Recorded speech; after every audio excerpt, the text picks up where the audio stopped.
Hey everyone, welcome back to our channel. In today's video, I'll show you guys how to change music on Instagram's post after posting it. So let's dive in.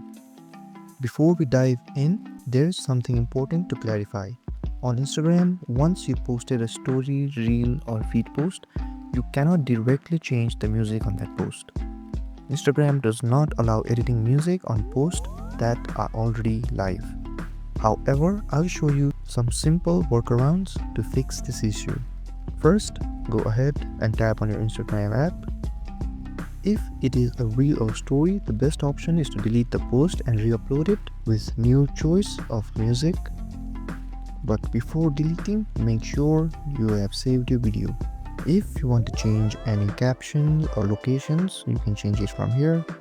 But unfortunately, if you want to change the music, you just have to go ahead and delete it. Tap on delete. Then again, go ahead and repost it. And that's it. Now you know how to change music on Instagram. If you found this video helpful, make sure to give it a thumbs up, subscribe to the channel and hit the bell icon for more quick social media tips. Thank you for watching and I'll see you in the next one.